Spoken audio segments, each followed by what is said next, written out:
The massive research vessel Stellar Dawn drifted silently through the darkness of space, its hull gleaming under the light of distant stars. Inside the ship's corridors, Ambassador Kethral moved with careful steps, his crystalline body catching and reflecting the soft blue lights that lined the walls. Today marked the beginning of something that had never happened before in galactic history. Humans were joining their first official diplomatic mission with alien species.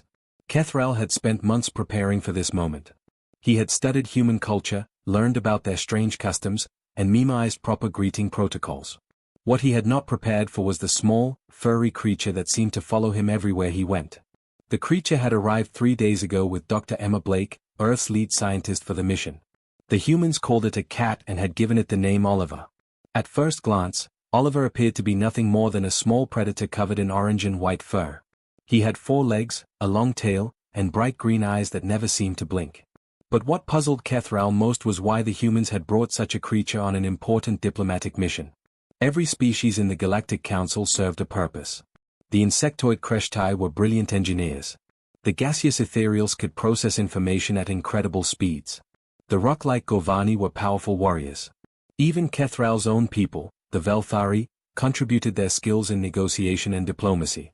But this cat seemed to do nothing except eat, sleep, and stare at people. And it stared at Kethral constantly. During the welcome ceremony, while Dr. Blake gave her speech about cooperation between species, Oliver had positioned himself directly in front of Kethral's chair. The cat sat perfectly still, his green eyes fixed on the ambassador's face. Kethral tried to focus on the human's words, but he could feel those unblinking eyes watching his every movement. When the ceremony ended and everyone moved to the dining hall, Oliver followed. When Kethral went to his quarters to rest, he noticed the cat sitting in the corridor outside his door. When he visited the ship's observation deck to admire the stars, Oliver appeared within minutes, taking up his familiar position nearby. The behavior was becoming deeply unsettling. In all of Kethral's years as a diplomat, he had learned to read the intentions of many different species. But this small earth creature was impossible to understand. Its stare seemed to penetrate right through his crystalline exterior, as if it could see something that others could not. Other alien crew members had begun to notice as well. Commander Vexthorin of the Kreshtai had mentioned seeing the cat near sensitive areas of the ship. Wispwind, one of the ethereals, claimed the creature appeared whenever food was being prepared or served. Even Grondar, the massive Gorvani security officer, had expressed concern about the cat's unusual behavior patterns. Kethral decided he needed answers. The constant surveillance was affecting his ability to concentrate on his diplomatic duties. During their first formal dinner together, he finally gathered the courage to ask Dr. Blake directly. The dining hall was filled with representatives from 12 different species, all seated around a large circular table. The meal consisted of foods that were safe for all species present, a complex arrangement that had taken the ship's food processors hours to calculate. Oliver, as usual, had positioned himself on the floor beside Kethral's chair, staring up at him with those penetrating green eyes. Dr. Blake, Kethral said, his crystalline voice creating soft musical tones through the translator, I must ask you about your companion. Emma looked up from her plate, following Kethral's gaze down to Oliver. The cat had not moved from his position and showed no interest in the conversation happening above him. What about him? Emma asked, seeming genuinely puzzled by the question. Kethral felt the attention of several other aliens turn toward their conversation. This was clearly a matter of interest to more than just himself. Your creature has been observing me constantly since your arrival, Kethral explained carefully.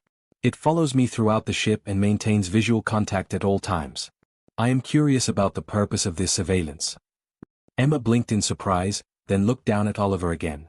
The cat was indeed staring directly at Kethral, his green eyes focused and unmoving. Oh, that. Emma said with a light laugh. He just wants food. The simplicity of her answer caught Kethral completely off guard. Around the table, he noticed other alien representatives exchanging glances. Several of them had been listening to the conversation, and Emma's explanation seemed to puzzle them as much as it puzzled him. Food. Kethral repeated, certain he had misunderstood something important. Yes, Emma confirmed, reaching down to gently pet Oliver's head. He's hoping you might drop something or give him a treat. Cats are always hungry, and they're very good at identifying people who might feed them. Kethral stared at the human, then at the cat, then back at the human again. Could it really be that simple? This creature that had been causing him such anxiety was merely hoping for a meal? But as he watched Oliver continue to stare at him with unwavering attention, Kethral could not shake the feeling that there was more to this situation than the human realized. After all, no species in the galaxy maintains such persistent behavior patterns without a deeper purpose. The dinner conversation moved on to other topics, but Kethral found himself distracted by the small orange and white creature sitting beside his chair. Whether Dr. Blake understood it or not, her companion had become the center of what might develop into the first interspecies misunderstanding of the mission. Commander Vexthorin's 6 legs clicked nervously against the metal floor as he paced around the small meeting room. His insect-like head turned toward each of the other alien representatives who had gathered for this secret discussion. The ship's secondary conference room was far from the human quarters, ensuring their conversation would remain private. "The situation is becoming more serious," Vexthorin announced, his translator converting his rapid clicks into understandable words. "I have been watching the human's creature for 3 days now, and its behavior follows clear patterns." Wisp wind floated near the ceiling, his gaseous form shifting between different shades of blue and purple. When he spoke, his voice sounded like wind moving through metal tubes. "The creature appeared in the food preparation area again today. It arrived exactly when the afternoon meal was being prepared. This cannot be coincidence." Grondar, the massive rock being who served as the ship's security chief, crossed his thick arms over his chest. His voice rumbled like stones falling down a mountain. "My scans show the creature moves through the ship with purpose. It does not wander randomly like a simple animal." Ambassador Kethral activated the room's main display screen, showing security footage from the past few days. The other aliens watched as Oliver appeared in scene after scene, always positioning himself near crew members, always maintaining visual contact with his targets. "Observe the timing," Kethral pointed to the display with one of his crystalline fingers. "The creature appears in the dining hall exactly 15 minutes before each meal service begins. It positions itself near the food storage areas during restocking periods. It follows me to meetings that involve meal planning or resource allocation." The footage showed Oliver sitting outside various doors, waiting patiently for hours. In one scene, he followed Dr. Blake to a meeting about food supplies. In another, he appeared outside the kitchen just as the cooking staff began preparing dinner. "The humans claim this behavior is motivated by simple hunger," Kethral continued. "But no creature maintains such sophisticated surveillance protocols without training." Zephyr, a tall being with silver skin and 4 arms, had remained silent during most of the discussion. Now she leaned forward, her large black eyes reflecting the light from the display screen. "Perhaps we are approaching this incorrectly. What if the creature is not gathering intelligence about our food supplies, but about us?" The other aliens turned their attention to her. Zephyr's species, the Nexari, were known for their analytical thinking and pattern recognition abilities. "Explain," Wispwind requested, his gaseous form swirling with interest. "The creature focuses most of its attention on Ambassador Kethral," Zephyr said, gesturing toward the crystalline being. "Kethral is our diplomatic leader, the one who makes decisions about our interaction with the humans. What if the creature is studying his behavior patterns, learning his routines, identifying his weaknesses?" Grondar's rocky face showed surprise. "You believe the creature is conducting psychological analysis?" "Consider the evidence," Zephyr replied. "It watches our reactions to food. It observes our social interactions during meals. It studies how we respond to its presence. The humans may be using this creature to understand how we think and behave." Commander Vexthorin pulled up additional footage showing Oliver in various locations throughout the ship. The creature has been present during 17 separate conversations between crew members. In each case, it appeared to be sleeping or ignoring the discussion, but its ears remained pointed toward the speakers. "Ears?" Kethral asked. "Auditory sensors," Vexthorin corrected himself. "The creature's hearing apparatus is far more sensitive than initial scans suggested. It could easily be recording our conversations for later analysis." The aliens studied the footage with growing concern. Oliver did seem to position himself strategically during important discussions. He often appeared relaxed and uninterested, but his body language might be deliberately deceptive. "The human's explanation becomes more suspicious when examined closely," Wispwind observed. "Dr. Blake claims the creature just wants food, but she provides it with meals on a regular schedule. If hunger were the true motivation, the surveillance behavior should stop after feeding." "But it does not stop," Grondar confirmed. "The creature continues its observations even immediately after consuming food. This suggests the behavior serves a different purpose." Kethral felt a chill run through his crystalline structure. "Are you suggesting the humans brought this creature specifically to spy on us?"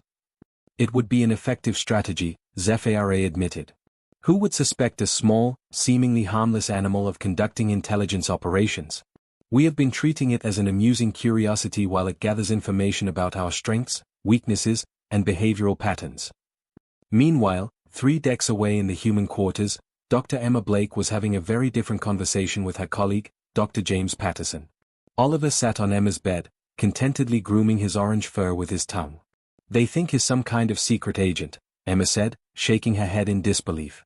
"Ambassador Kethral asked me yesterday if Oliver had been programmed for reconnaissance missions." James laughed, reaching over to scratch Oliver behind the ears. The cat purred loudly and rubbed his head against James's hand. "Well, he is pretty good at finding the kitchen. Maybe they think that's advanced navigation training." "I tried to explain that cats just like to be around food and people," Emma continued. "But every time I give them a simple explanation, they look at me like I'm trying to hide some big secret." Oliver chose that moment to demonstrate his complete lack of secret agent abilities by falling off the bed while trying to catch his own tail. He landed on the floor with a soft thud, looked around as if checking whether anyone had witnessed his embarrassing mistake, then jumped back onto the bed and resumed grooming himself. "Yeah," James said, watching Oliver's performance. "Definitely spy material." But neither human realized how seriously the alien crew was taking their concerns, or how close the situation was to becoming a major diplomatic crisis. The crisis began at exactly 1400 hours ship time when Oliver decided to chase a maintenance drone through the engineering section. The small robot was performing routine inspections, its blinking blue light moving slowly along the corridor walls. To Oliver, this moving light was the most interesting thing he had encountered all day. The cat followed the drone with intense focus, his pupils dilated and his body low to the ground in hunting position. The maintenance robot continued its programmed route, completely unaware of its feline pursuer. When the drone turned into a restricted access area, Oliver squeezed through the partially open door behind it. Inside the engineering bay, control panels lined the walls with hundreds of glowing buttons and switches. The maintenance drone moved methodically from panel to panel, checking system readings and recording data. Oliver crouched behind a support beam, watching the hypnotic blue light move back and forth. When the drone stopped to examine a particularly complex control station, Oliver saw his chance. He leaped from his hiding place, paws extended toward the fascinating light. Instead of catching the drone, he landed squarely on the control panel below it. His paws pressed down on several sensitive switches at once. Warning lights began flashing throughout the engineering section. For exactly 2.3 seconds, the ship's artificial gravity fluctuated wildly. Coffee cups floated briefly in the dining hall. Several aliens found themselves momentarily weightless. Then the backup systems kicked in and everything returned to normal. But those 2.3 seconds changed everything. Security Chief Grondar received the automated alert within moments of the incident. His rocky fingers moved quickly across his console as he reviewed the security footage. The recordings clearly showed Oliver entering the restricted area, approaching the control panel, and activating the gravity systems. What the cameras could not show was that the cat had been chasing a maintenance drone and had landed on the controls completely by accident. All senior staff to the security briefing room immediately, Grondar announced over the ship's communication system. His voice carried an urgency that made every alien crew member stop what they were doing and respond quickly. Within minutes, the briefing room filled with concerned faces from 12 different species. Ambassador Kethral arrived first, his crystalline form reflecting the emergency lighting that had automatically activated after the gravity incident. Commander Vex Thorin scuttled in next, followed by Wispwind and the other department heads. "We have a confirmed security breach," Grondar announced without ceremony. He activated the main display screen, showing the footage of Oliver's actions in the engineering section. The human operative successfully accessed restricted systems and demonstrated active sabotage capabilities. The assembled aliens watched in tense silence as Oliver appeared on screen, moving through the restricted area with what appeared to be confident purpose. The footage showed him approaching the control panel, positioning himself carefully, then making contact with multiple systems simultaneously. The timing was precise, Grondar continued. The creature waited until the maintenance drone moved away from the panel, ensuring no witnesses to its actions. The gravity fluctuation lasted exactly long enough to test our emergency response systems without causing permanent damage. Commander Vex Thorin's mandibles clicked rapidly as he processed the information. This represents a significant escalation in the human's intelligence gathering operations. The creature has moved from passive observation to active system manipulation. Notice how it entered and exited the area without triggering standard security alerts, added ZFARA. This suggests detailed knowledge of our security protocols and sensor blind spots. Wisp Wind's gaseous form swirled with agitation. The humans must have provided the creature with complete technical specifications of our ship systems. No untrained animal could navigate restricted areas so effectively. Ambassador Kethral felt his worst fears confirmed. The small creature that had been following him around the ship was not just conducting surveillance, it was actively testing their defenses and capabilities. What are your recommendations? Kethral asked the security chief. Grondar's expression remained grim. Immediate containment of the operative. Full interrogation of its human handlers. And formal notification to the Galactic Council that Earth's first diplomatic mission may actually be a covert intelligence operation. The implications of such an accusation were enormous. If the humans were caught conducting espionage during their first official contact with alien civilizations, it would destroy any possibility of peaceful relations between Earth and the galactic community. We must be careful, cautioned Dr. Yexrin, the ship's chief medical officer. The humans have shown no other signs of deceptive behavior. Perhaps there is an explanation we have not considered. What explanation could justify sending a trained operative to sabotage our ship systems? Vex Thorin demanded. Before anyone could answer, the door to the briefing room slid open. Dr. Emma Blake entered, looking concerned and slightly out of breath. She had received word about the emergency meeting and had hurried to attend. Is everything all right? Emma asked, noticing the tense atmosphere in the room. I heard there was some kind of security alert. The alien representatives exchanged meaningful glances. This was their opportunity to get answers directly from the humans. Dr. Blake, Ambassador Kethral said in his most formal diplomatic voice, we need to discuss your companion's activities in our engineering section. Emma's face showed genuine confusion. Oliver was in engineering? How did he get there? The question seemed to surprise the aliens. If Emma was Oliver's handler, shouldn't she know exactly where he was and what he was doing at all times? Dr. Blake, Security Chief Grondar said slowly, we require complete disclosure regarding your operative's mission parameters and training protocols. Emma stared at the massive rock being in bewilderment. My operative? I'm sorry, I don't understand what you're asking. The gap between human and alien perspectives had never been wider. The aliens saw calculated sabotage where humans saw a cat chasing a shiny light. Neither side understood how differently they were interpreting the same events. The situation was rapidly approaching the point where misunderstanding could destroy humanity's first chance at joining the galactic community. Dr. Emma Blake sat in the center of the security briefing room, surrounded by alien beings who all seemed to be staring at her with varying degrees of suspicion. The weight of their attention pressed down on her shoulders like a heavy blanket. She had never felt so alone or confused in her entire life. Dr. Blake, Security Chief Grondar repeated, his rocky voice echoing off the metal walls, we are waiting for your explanation of the operative's mission parameters. Emma looked around the room at faces that seemed suddenly hostile. Commander Vex Thorin's insect eyes reflected no warmth. Ambassador Kethral's crystalline form had dimmed to a cold blue color. Even gentle wisp wind had condensed into a tight, dark cloud near the ceiling.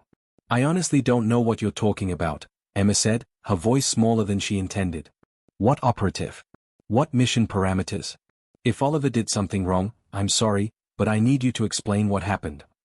The aliens exchanged glances that Emma was beginning to recognize. It was the same look they had given each other during dinner conversations when she talked about her research, or when she mentioned her family back on Earth. It was a look that said they thought she was either lying or completely insane. Grondar activated the wall display, showing security footage of Oliver moving through the ship's corridors.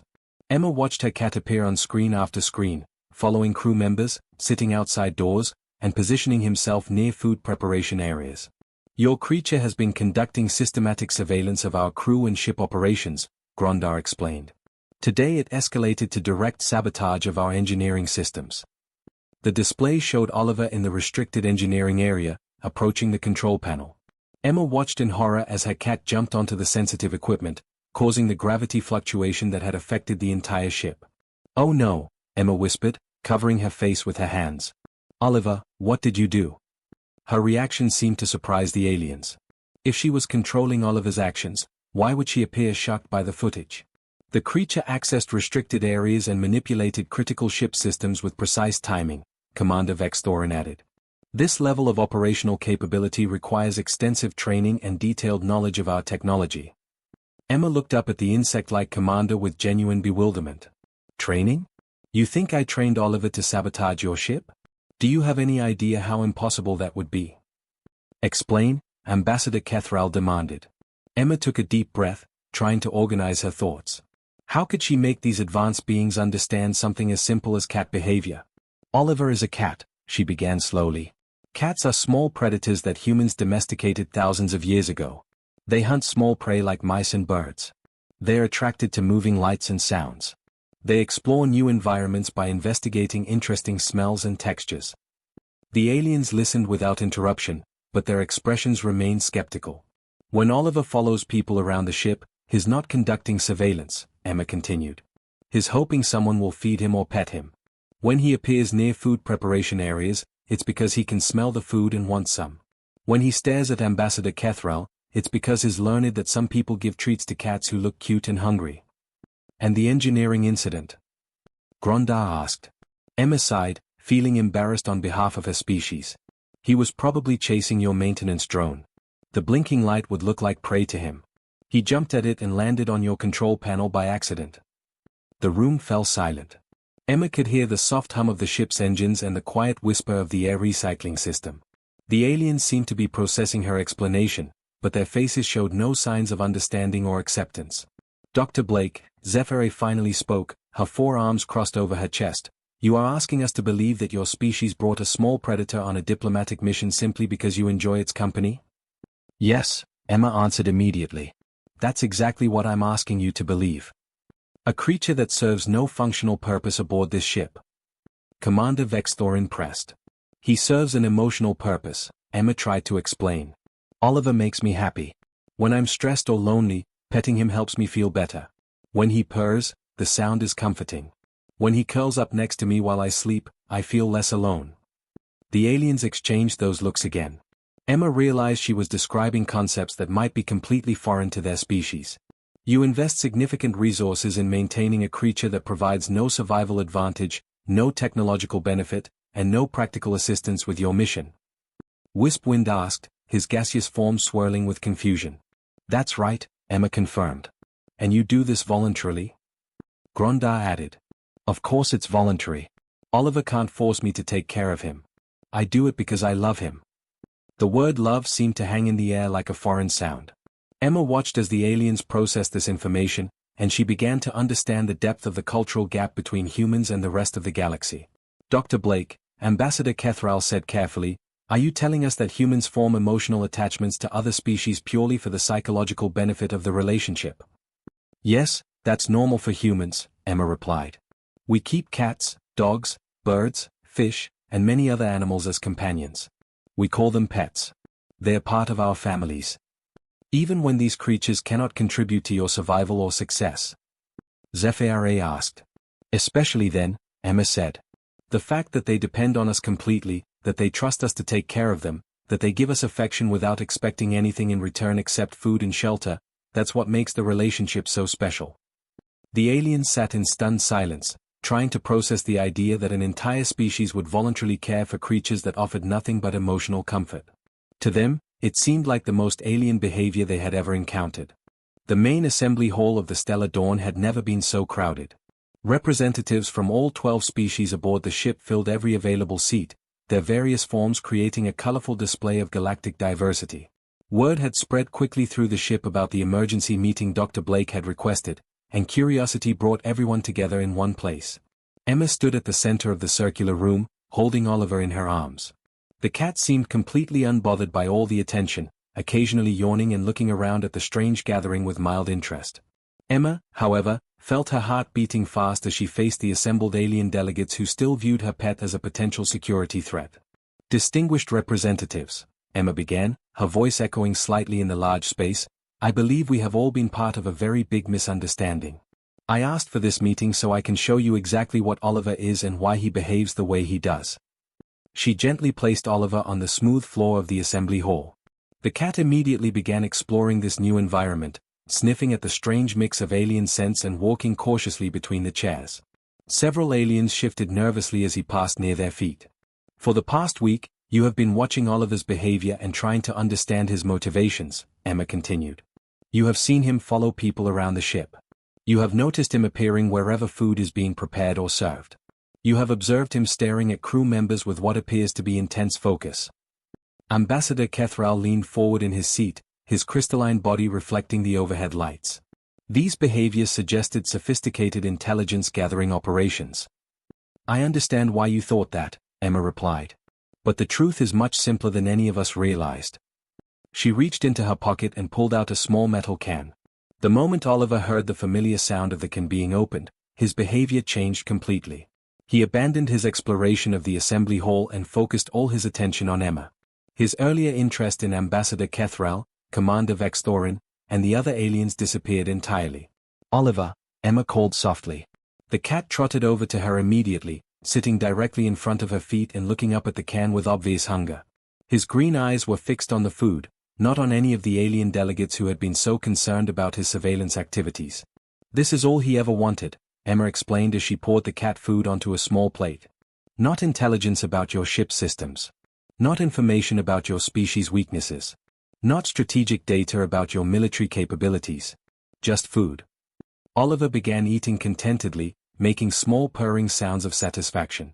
The assembled aliens watched in fascination as the creature who had caused so much anxiety revealed his true nature as simply a hungry animal.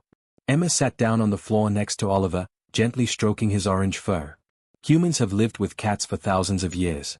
We know exactly how they think and behave. Oliver follows people around because he has learned that humans often carry food or treats. He appears in the kitchen because that's where food comes from. He stares at crew members because he's hoping they might give him something to eat. Dr. Yexrin, the ship's medical officer, spoke up from her seat near the back of the room. But why do humans maintain such creatures if they serve no practical purpose? Emma smiled, continuing to pet Oliver as he finished his meal. Because they make us happy. When Oliver purrs like this, the sound is comforting to humans. When he rubs against my leg or curls up next to me, it makes me feel loved and needed. Humans form emotional bonds with animals because the relationship brings us joy and companionship. Even though the creature cannot contribute to your survival or mission success. Grundar asked, his rocky voice softer than usual. That's exactly why the relationship is so meaningful, Emma explained. Oliver depends on me completely. He trusts me to feed him, protect him, and care for him. In return, he offers me his companionship and affection. It's a bond based on love and trust, not on practical benefits. Oliver finished his food and began grooming himself, completely ignoring the dozens of alien eyes watching his every move. His casual dismissal of their attention proved Emma's point better than any words could. Wispwind's gaseous form shifted colors as he processed this information. Your species forms emotional attachments to creatures that offer nothing but companionship. We form emotional attachments because they offer nothing but companionship, Emma corrected. The fact that Oliver needs me, that he trusts me completely, that he shows me affection without expecting anything except food and shelter, that's what makes our relationship special. Commander Vexthorin's mandibles clicked thoughtfully. This suggests that humans possess an unusual capacity for what you call love, caring for other beings without expecting practical benefits in return. That's right, Emma confirmed. It might seem illogical to you, but it's perfectly normal for humans. Ambassador Kethral slowly stood up from his chair and approached the center of the room. Oliver looked up at him briefly, seemed to decide that the ambassador was not likely to provide additional food, and returned to his grooming routine. Dr. Blake, Kethral said slowly, if humans can show such compassion to a small creature that offers nothing but honest need and simple trust, perhaps your species truly is uniquely suited for diplomatic relations between different galactic civilizations. The realization settled over the assembly hall like dawn breaking over a new world. A species capable of such irrational love and selfless care might indeed be the bridge needed to connect the various alien cultures of the galaxy. 3 months later, when the Stellar Dawn returned to Earth, it carried new diplomatic protocols that included detailed explanations of human companion species to prevent future misunderstandings. More importantly, it carried formal requests from several alien species to study these remarkable emotional relationships that humans formed with other creatures. Oliver, completely unaware that his simple desire for food had nearly caused an interspecies crisis and then helped establish humanity as the galaxy's natural diplomats, spent the journey home doing what cats do best, sleeping in warm spots and demanding attention at the most inconvenient times possible.